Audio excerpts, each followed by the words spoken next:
آج ہمارے اسلامی قمری سال کا یہ پہلا جمعۃ المبارک ہے اور محرم الحرام کی 1445 ہجری کی آج 2 تاریخ ہے۔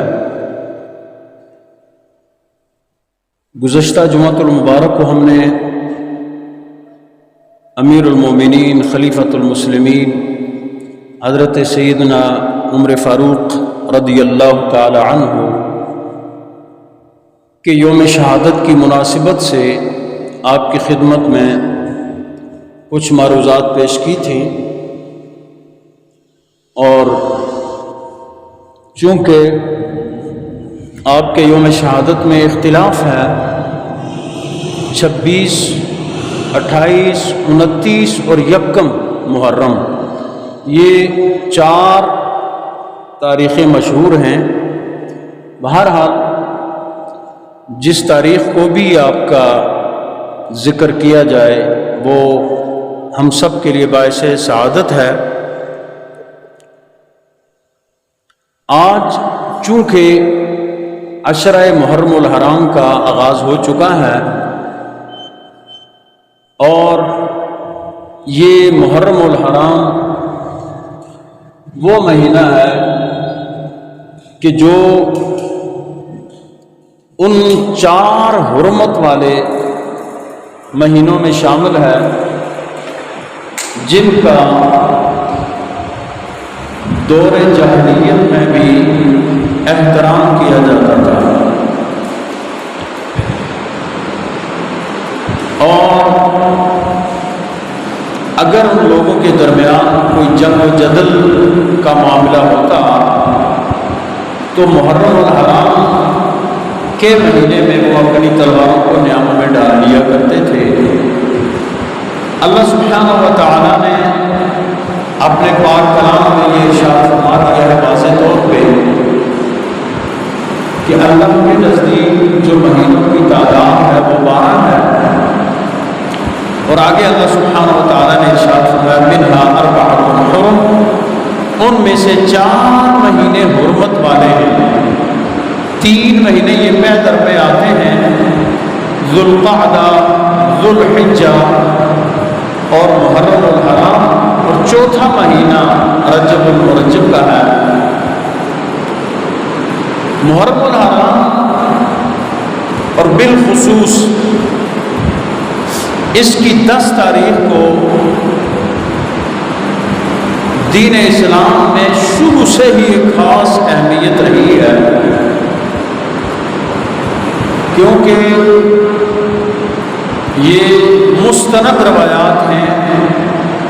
کہ جس دن حضرت سیدنا آدم علی نبینا علیہ السلام کی توبہ قبول ہوئی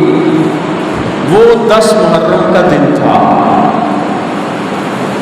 حضرت سیدنا موسیٰ کلیم اللہ علیہ السلام اور آپ کی قوم کو فرعون کے مظالم سے نجات ملی تو وہ بھی 10 محرم کا دن تھا۔ دیگر بہت سے انبیاء کرام کو انعامات عطا ہوئے، 10 محرم کو عطا ہوئے،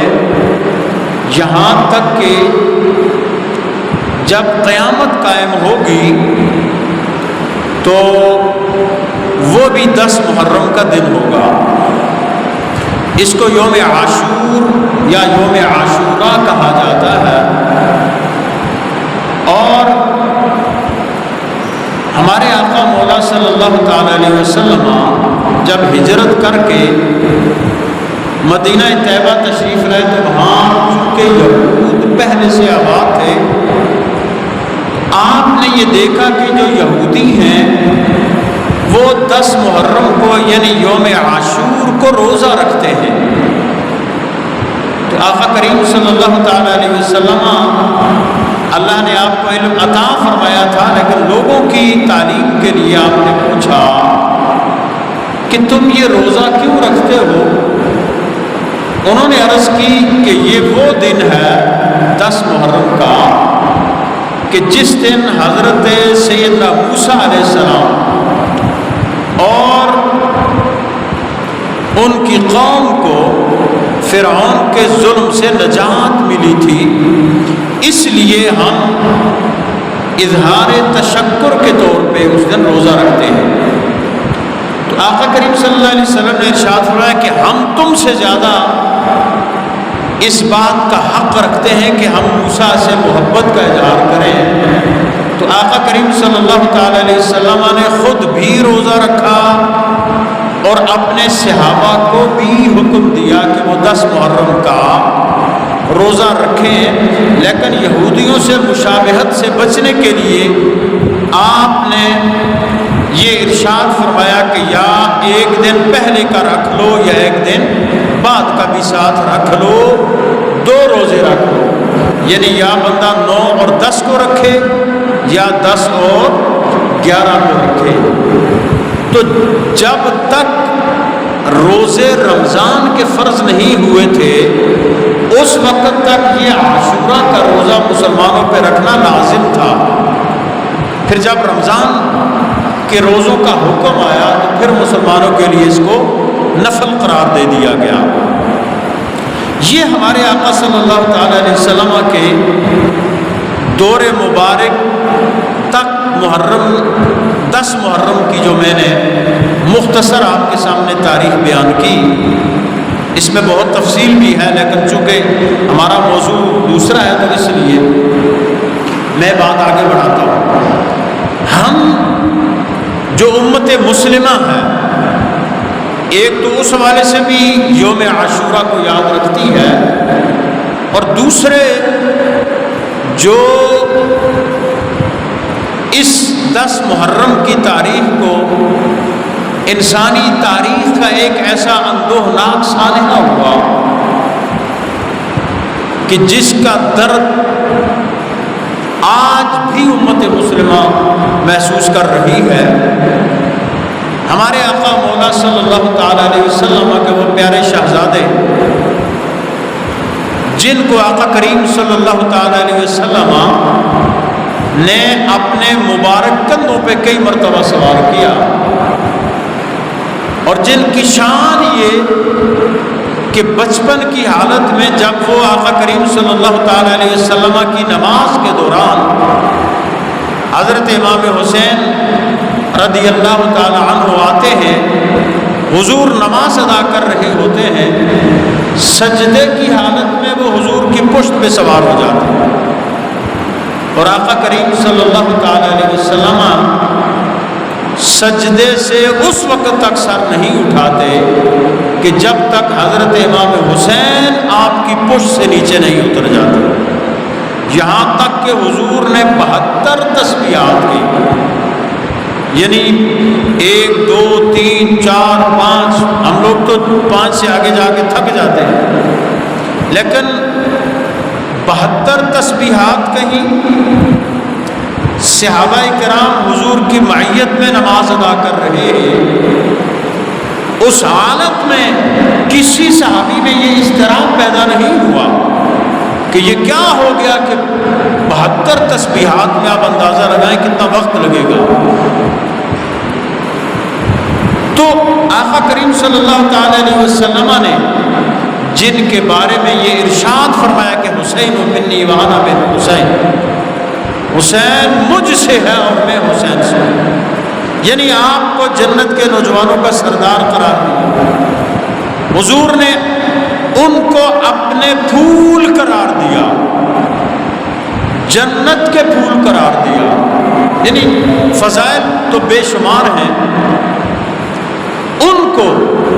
10 محرم الحرام سن 61 ہجری کو میدان کرب و بلا میں جس بے دردی کے ساتھ شہید کیا گیا، اور جس طرح آپ کے پورے کنبے کو تہتے کر دیا گیا، لاشوں تک کی بے حرمتی کی گئی، اور ایک بہرحال یہ ایسا واقعہ ہے کہ یہ امت مسلمہ کے ماتھے پہ ایک ایسا سیاہ داغ ہے کہ جس کی سیاہی کبھی بھی مٹ نہیں سکتی، اگرچہ اس میں وہ لوگ ملوث تھے جو بنیادی طور پہ رسول اللہ کی آل کے دشمن تھے، لیکن بہرحال جنہوں نے ان کو شہید کیا وہ کلمہ گو ہونے کا دعویٰ کرتے تھے، وہ اپنے آپ کو مسلمان کہتے تھے، وہ اس وقت کے حکمران تھے۔ تو اس حوالے کے بعد امت مسلمہ میں اس وقت سے لے کے آج تک یہ روایت چلی آ رہی ہے کہ عاشورہ محرم میں وہ مختلف اپنے اپنے انداز میں حضرت امام علی مقام کی خدمت میں خراج عقیدت پیش کرتے ہیں، آپ کو یاد کرتے ہیں، آپ کے فضائل اور مناقب بیان کیے جاتے ہیں، آپ کی شان بیان کی جاتی ہے، اور جس مشن کے لیے، جس کاز کے لیے آپ نے اپنی قربانی پیش کی اس کو یاد کیا جاتا ہے۔ اگرچہ ہمارے ہاں ایک عمومی رواج بس یہ ہے، وہ بڑی کسی نے خوبصورت بات، مطلب قابل غور بات شیئر کی تھی کہ ہم سب، ہمارے واعظین، ہمارے مقررین حضرت امام حسین رضی اللہ تعالی عنہ و علیہ السلام کے بچپن کے واقعات بیان کرتے ہیں، یا آپ کی شہادت کے جو بیچ کا آپ کی عمر کا حصہ ہے اس طرف ہم میں سے کسی کی توجہ نہیں ہے، اور پھر ہم یہ کوشش بھی نہیں کرتے کہ ہم اس مقصد کو دیکھیں، اس کاز کو پرکھیں، جانچیں جس کے لیے آپ نے اپنی آنکھوں کے سامنے اپنے جگر گوشوں کو شہید کروایا۔ آپ کے نوجوان اولاد 6 ماہ کے معصوم علی اصغر اور 18 سال کے جوان حضرت علی اکبر اور آپ کے بھانجوں کو، بھتیجوں کو بے دردی کے ساتھ ہزاروں پہ مشتمل ایک لشکر نے شہید کیا، اور آپ کی جو آپ کی بے حرمتی کی گئی وہ بھی تاریخ کا ایک سیاہ باب۔ اب ہم نے انشاءاللہ و بعون اللہ یہ محرم الحرام کے جو جمعے آئیں گے، 4-5 جمعے تقریباً آ رہے ہیں، میری کوشش یہ ہوگی کہ ہم فلسفہ شہادت امام علی مقام پہ ہی کچھ گفتگو کریں، ساتھ ساتھ آپ کے فضائل بھی ہوں گے، ساتھ ساتھ آپ کے مناقب بھی بیان ہوں گے، اور ساتھ ساتھ ذکر حسین بھی ہوگا اور فکر حسین بھی ہوگا کہ ہمیں کیا کرنا چاہیے، ان کی محبت کا کیا تقاضا ہے۔ آج چونکہ میں نے محبت اہل بیت کے حوالے سے عنوان کا انتخاب کیا ہے، تو اسی حوالے سے میں چند باتیں آپ کی خدمت میں عرض کروں گا۔ اس کے لیے قرآن مجید فرقان حمید برہان رشید کی سورہ مبارک شورا کی آیت نمبر 23 کا ایک حصہ میں نے آپ کے سامنے تلاوت کیا ہے، جس میں اللہ سبحانہ و تعالیٰ نے ارشاد فرمایا ہے، اپنے محبوب صلی اللہ علیہ وسلم کو اللہ نے حکم دیا، قل محبوب آپ فرما دیجئے، لا اسألکم علیہ اجرا، میں جو تمہیں یہ تبلیغ کر رہا ہوں، میں نے جو تمہیں اندھیرے سے اجالے کی طرف لے کے آیا، اور میں نے تمہیں جو دین کی روشنی دکھائی، اور تمہاری حالت کیا تھی جس کو قرآن کریم نے بیان فرمایا، وَاذْكُرُوا نِعْمَةَ اللَّهِ عَلَيْكُمْ إِذْ كُنْتُمْ أَعْدَاءً، اللہ کی اس نعمت کو یاد کرو کہ جب تم ایک دوسرے کے دشمن تھے، فَأَلَّفَ بَيْنَ قُلُوبِكُمْ، تو اللہ نے تمہارے دلوں میں الفت ڈال دی، ایک دوسرے کے لیے محبت ڈال دی، فَأَصْبَحْتُمْ بِنِعْمَتِهِ إِخْوَانًا، تم اللہ کی اس نعمت کے سبب آپس میں بھائی بھائی بن گئے، وَكُنْتُمْ عَلَى شَفَا حُفْرَةٍ مِّنَ النَّارِ فَأَنْقَذَكُم مِّنْهَا، اور تم تو آگ کے گڑھے کے کنارے پہ کھڑے تھے، یعنی بس تم آگ میں گرنے والے تھے، فَأَنْقَذَكُم مِّنْهَا، تمہیں اس سے بچا لیا گیا۔ یعنی یہ اللہ سبحانہ و تعالیٰ نے خود حالت بیان فرمائی ہے کہ جب ہمارے آقا مولا صلی اللہ تعالیٰ علیہ وسلم کی بعثت ہوئی، حضور نے دین کی دعوت پیش کی، اس وقت لوگوں کی حالت کیا تھی؟ یعنی وہ آگ کے اس گڑھے میں گرنے والے تھے۔ تو ہمارے آقا صلی اللہ تعالیٰ علیہ وسلم جو اللہ کی سب سے بڑی نعمت ہے، حضور سے بڑی اس کائنات میں اللہ کی کوئی نعمت نہیں ہے، تو اللہ نے حضور کے سبب فَأَصْبَحْتُمْ بِنِعْمَتِهِ، اس نعمت کے سبب تم کیا بن گئے؟ خود نہ تھے جو راہ پر اوروں کے ہادی بن گئے۔ کیا نظر تھی جس نے مردوں کو مسیحا کر دیا؟ یعنی رسول اللہ صلی اللہ علیہ وسلم کی وہ نظر کیمیا اثر نے اس قوم کو، جو ایک وحشی قوم تھی، جو جنگ پہ آتے تھے تو نسلوں کی نسلیں جنگ میں لگے رہتے، جن کے ہاں انسانیت کی قدر نہیں تھی، جن کے ہاں کوئی چھوٹے بڑے کی، حلال و حرام کی، خوب و ناخوب کی کوئی تمیز نہیں تھی، وہ ایسے ہو گئے کہ وہ دوسروں کے لیے ہدایت کا سبب بن گئے۔ حضرت سیدنا فاروق اعظم کی ہم نے بات کی، ان کا ایک مشہور فرمان ہے، وہ فرماتے ہیں کہ عمر تو کیا تھا؟ تجھے تو بکریوں کو چرانا صحیح طریقے سے نہیں آتا تھا، اب صورتحال یہ ہے کہ تو 22 لاکھ مربع میل جو 4 براعظموں پہ مشتمل ہے آج کے، اس کا تو حکمران بنا، اور صورتحال یہ ہے کہ اگر تیری مملکت کے ایک کونے سے دوسرے کونے تک ایک اکیلی عورت بھی زیورات سے لدی ہوئی جاتی ہے، زیورات سے بھری ہوئی جاتی ہے، تو اس کی جان کو، اس کی عزت کو، اس کے مال کو کوئی خطرہ نہیں۔ یعنی یہ ہمارے آقا صلی اللہ علیہ وسلم کی اس تربیت کا اثر، آپ کی اس نظر کیمیا اثر کا ایک اعجاز تھا کہ خود نہ تھے جو راہ پر اوروں کے ہادی بن۔ تو یہ ساری صورتحال میں اللہ سبحانہ و تعالیٰ نے ارشاد فرمایا، محبوب آپ ان سے فرما دیجئے، لا اسألکم علیہ اجرا، میں تم سے اس دعوت پر، اس تبلیغ پر، یہ جو میں نے تمہیں دین کی طرف بلایا، تمہیں اللہ سے ملایا، اللہ کی راہ دکھائی، میں تم سے اس کا کوئی اجر نہیں مانگتا، الا المودۃ فی القربى، صرف یہ ہے کہ تم نے میرے قرابت داروں سے محبت کرنی ہے، ان سے مودت رکھنی ہے۔ اب حضور کے قرابت داروں میں حضور کے سارے رشتہ دار شامل، لیکن ان قرابت داروں میں جو سب سے افضل ہیں وہ حضور کے اہل بیت ہیں۔ حضور کے اہل بیت حضور کے سب سے قریب ہیں، اور یہ دنیا کا ایک اصول ہے کہ انسان کسی کے بارے میں بھی کوئی تعریفی کلمات کہتا ہے تو وہ اپنی اولاد کے بعد یہ بات کہتا ہے۔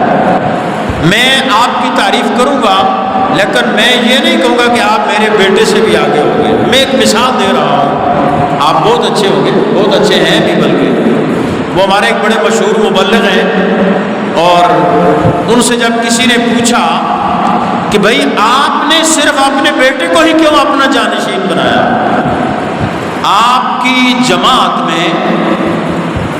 وہ بھی زندہ ہیں لیکن انہوں نے اپنی زندگی میں ہی اپنا جانشین اپنے بیٹے کو بنا دیا، نام میں مناسب نہیں سمجھتا۔ ان سے جب یہ پوچھا کہ بھئی آپ اور ہزاروں علماء، مبلغین، مطلب تبلیغ کرنے والے، تعلیم دینے والے، عبادت گزار، علم میں بہت اپنا ایک بلند مقام رکھنے والے، لیکن آپ نے جو اپنا جانشین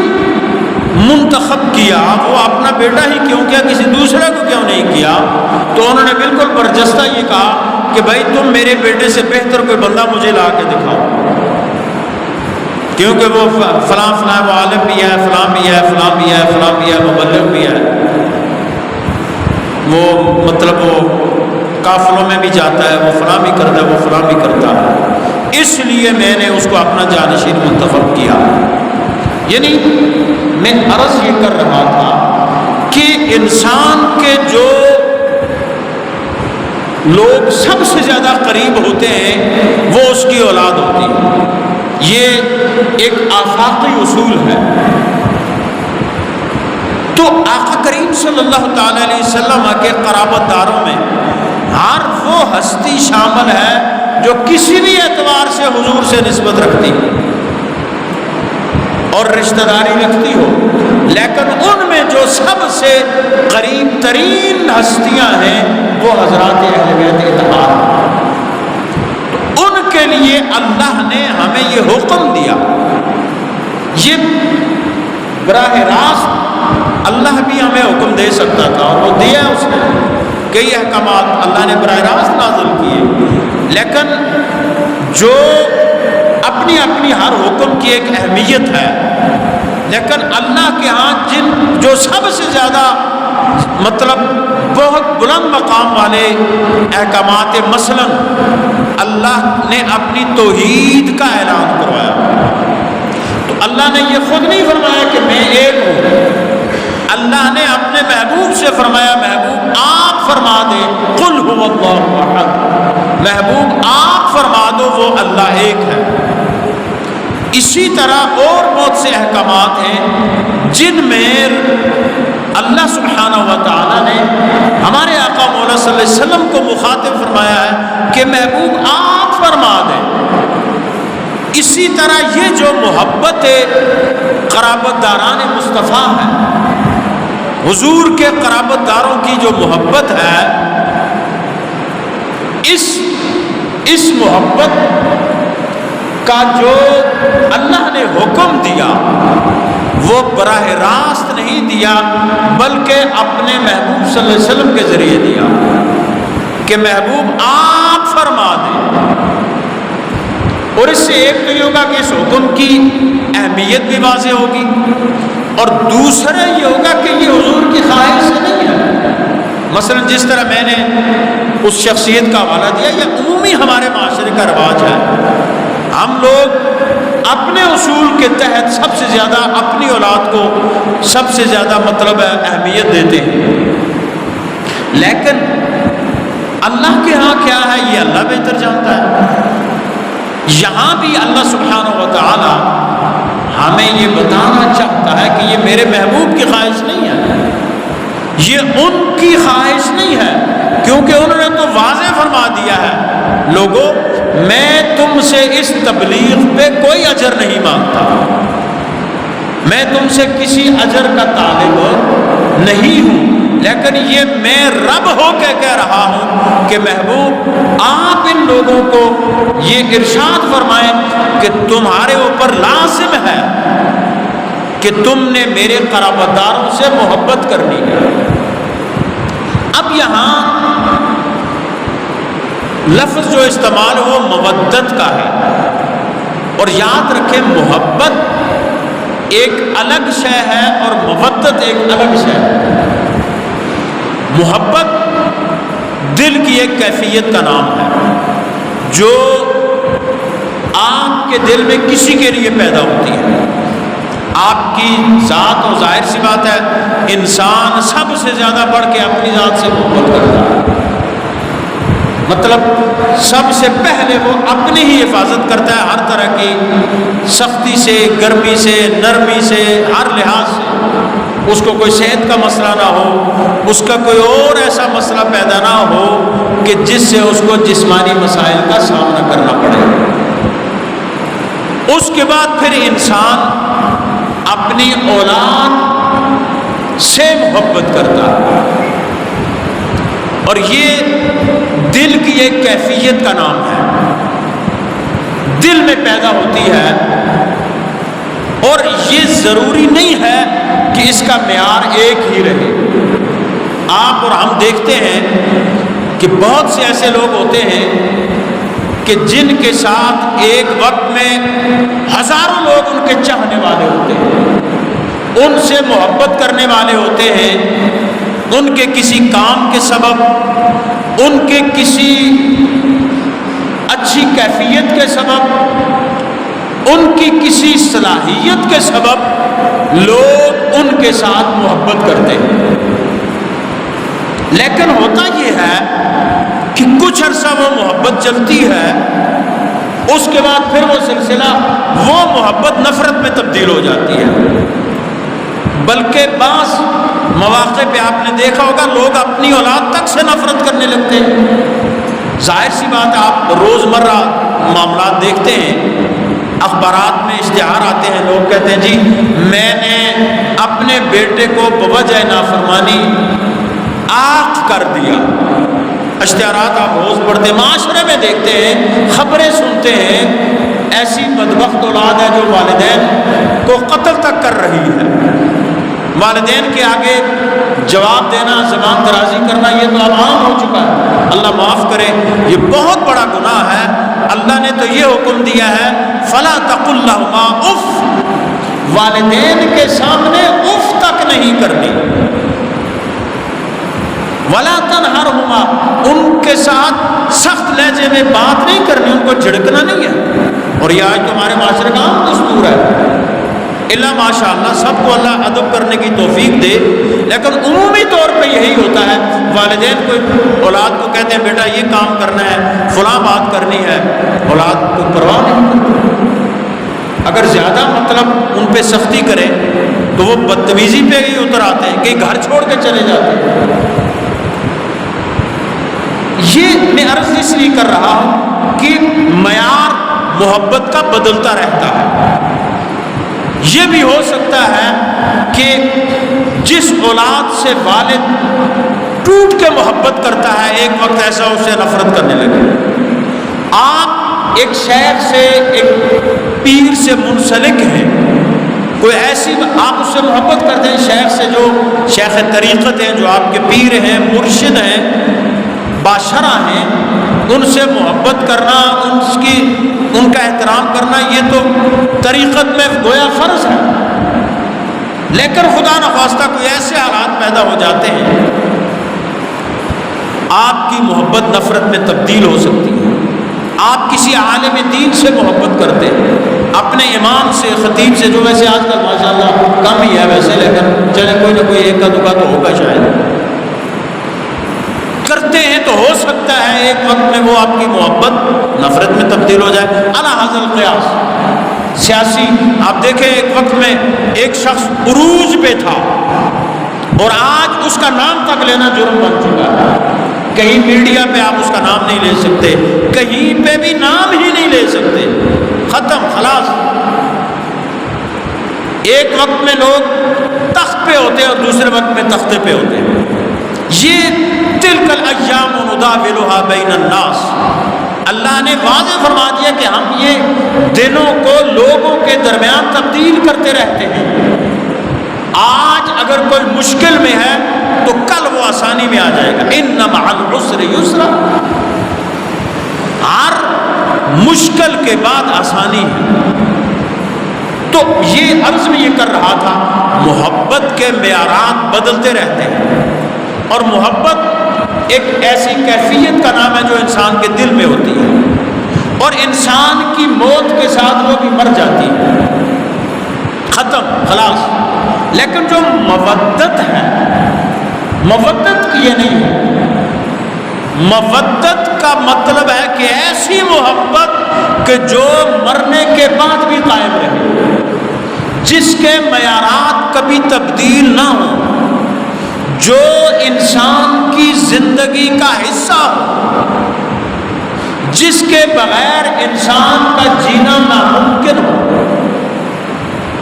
مثلا ہمیں تو پانی سے محبت ہے، اس لیے کہ ہم پانی پیتے ہیں تو جیتے ہیں، لیکن 24 گھنٹے ہم میں سے اگر کوئی پانی میں رہے تو اس کا تو کام بن جائے گا۔ ہم پانی سے اس لیے محبت کرتے ہیں کہ اللہ کی نعمت ہے، ہماری پیاس بجھاتا ہے۔ ہم پانی سے محبت کرتے ہیں، لیکن مچھلی جو ہے وہ پانی سے محبت نہیں مودت کرتی ہے۔ کیوں؟ پانی مچھلی کے لیے زندگی ہے۔ اگر مچھلی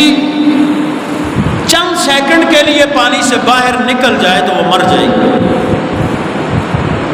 یعنی یہ محبت نہیں بلکہ مودت ہے، اور یہ صرف اس ظاہری حیات کی حد تک نہیں بلکہ مرنے کے بعد بھی یہ مودت قائم رہتی ہے۔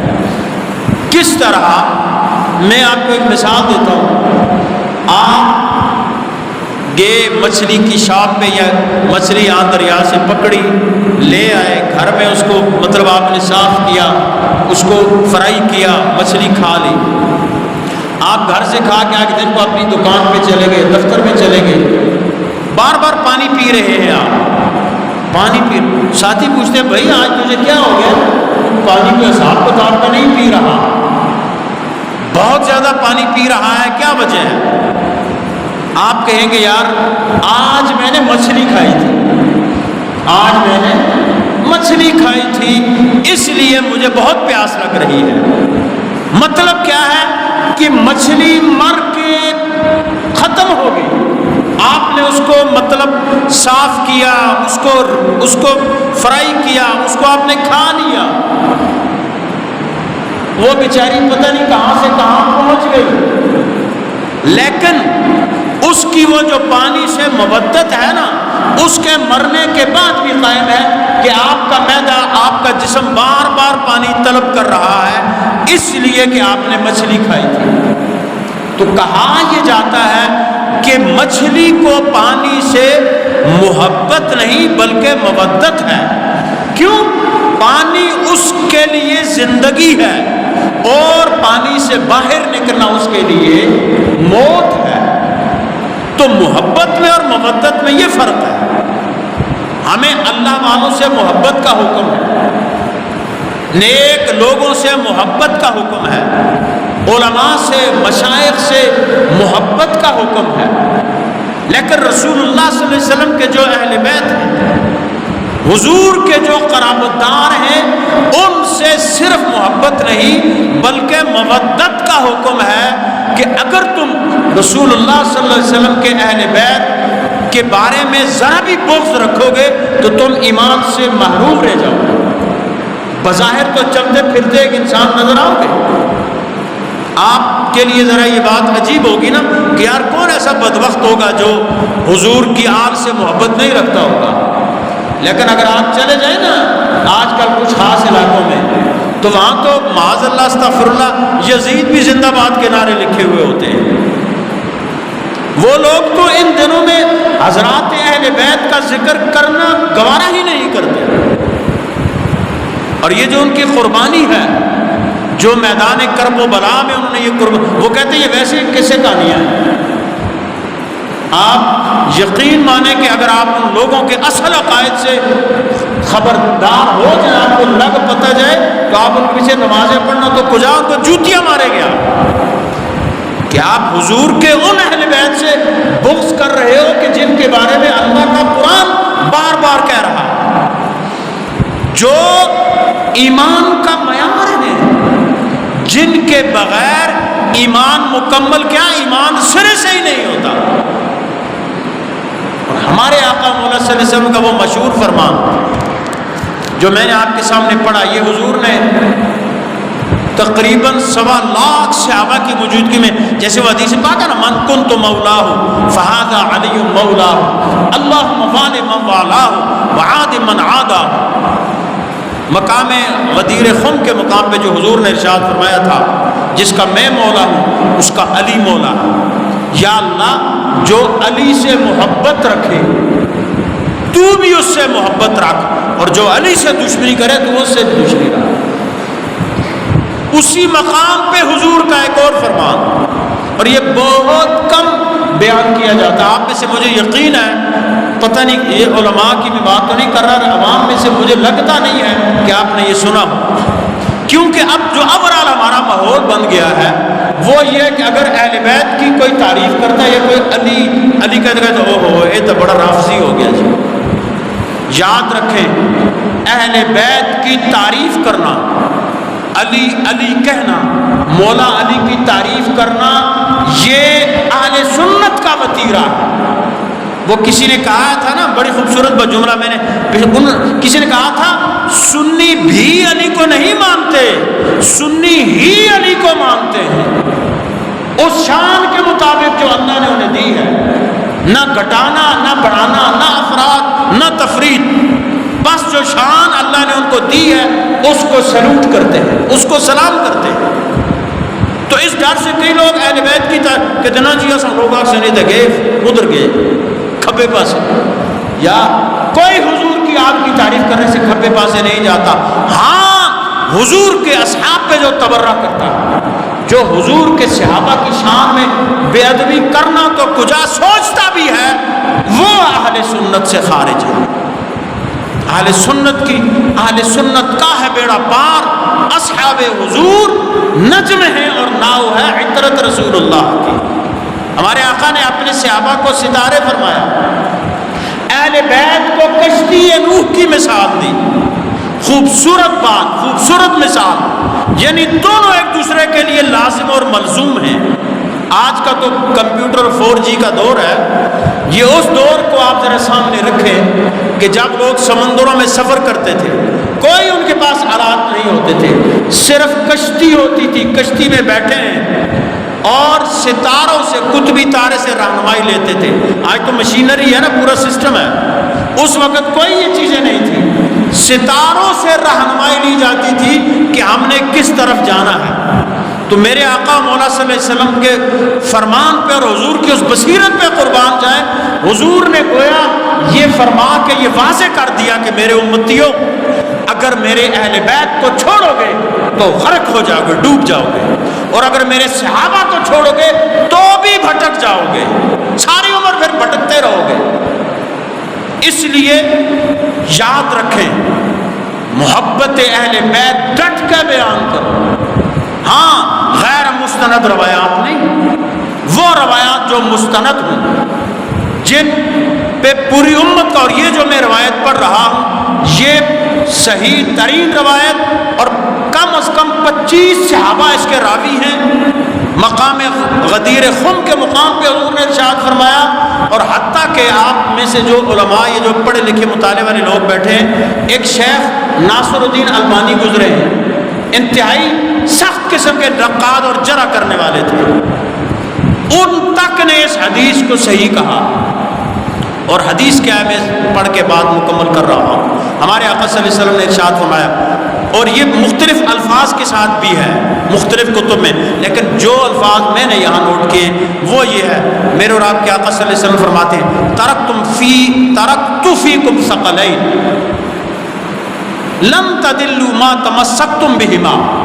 میں تمہارے درمیان دو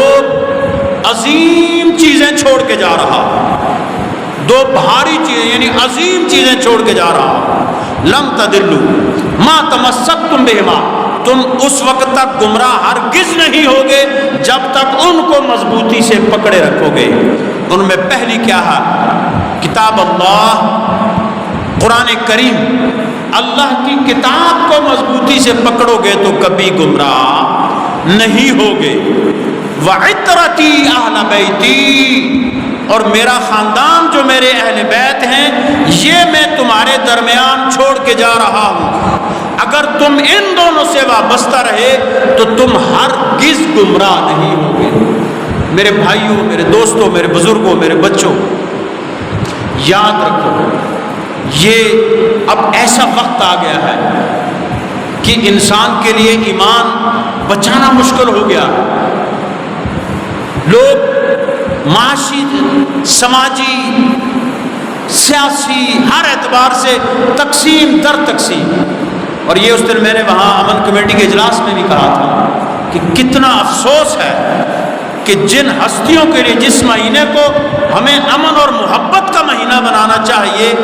اس کے لیے گورنمنٹ ایجنسیاں، فوج، اسپیشل برانچ، سب کے کان کھڑے ہوتے ہیں کہ اب دھماکہ ہوا کہ تب دھماکہ ہوا. اور اجلاس ہوتے ہیں، ضابطہ اخلاق طے ہوتے ہیں۔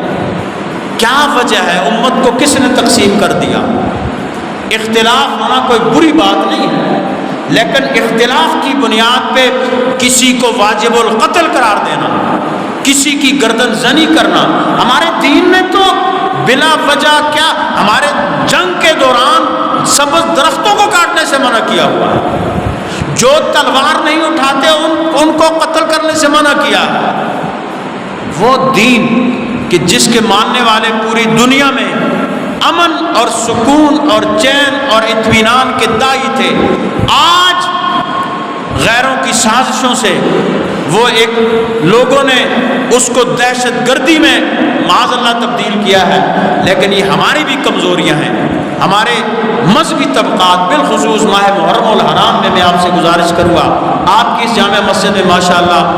2-3 سال سے تقریباً ہمارا یہ معمول چل رہا ہے کہ ہم 10 روزہ شہدائے کربلا کی یاد میں یہاں محفل ہوتی ہیں، بڑی محفل شب عاشور کو ہوتی ہے، روزانہ کی بنیاد پہ ماشاءاللہ کچھ نہ کچھ بیان بھی ہو جاتا ہے، ذکر ہو جاتا ہے، پھر آخری دن بڑی محفل ہوتی ہے، بس یہی ان کی یاد ہے۔ اصل بات یہ ہے کہ ان کے مشن کو، اس کو دیکھا جائے اور مشن پہ چلنے کا عہد کیا جائے۔ تو آج کی اس نشست میں نے فضائل اہل بیت کے حوالے سے، محبت اہل بیت کے فضائل تو بے شمار ہیں، ساتھ ساتھ انشاءاللہ یہ فلسفہ شہادت کے حوالے سے ہماری گفتگو چلتی رہے گی، اور بیچ میں فضائل بھی آ جائیں گے، شہادت، آپ کا وہ مشن، یہ ساری چیزیں انشاءاللہ اس میں آ جائیں گی۔ بس ہم نے ایک عہد کرنا ہے کہ کہیں ایسا نہ ہو کہ ہماری وجہ سے ہمارے دین پہ حرف آئے، ہمارے عقیدے پہ حرف آئے، ہمارے معاملات و معمولات پہ حرف آئے۔ نسبت بس معیار بنا لیں، میں نے وہاں بھی یہ کہا تھا، ایک چیز کو نسبت بنا لیں، کچھ اہل بیت کو پکڑ کے بیٹھ کے، کچھ صحابہ کو پکڑ کے بیٹھ کے، کچھ کیا کر کے لوگ تقسیم ہو گئے۔ میں نے کہا نسبت فقط ذات مصطفیٰ کو بنا دو، سارے مسائل حل ہو جائیں کہ بس جس کو حضور سے نسبت ہے وہ ہمارے لیے محترم ہے، معزز ہے، مکرم ہے۔ یہ اگر ہم وتیرہ اپنا کر لیں گے تو امت کے اختلافات انشاءاللہ وبعون اللہ ختم ہو جائیں گے۔ انشاءاللہ اس موضوع پہ ہماری گفتگو جاری رہے گی۔ اللہ سبحانہ و تعالیٰ سے دعا ہے کہ وہ ہمیں حقیقی معنوں میں حب اہل بیت عطا فرمائے۔ وما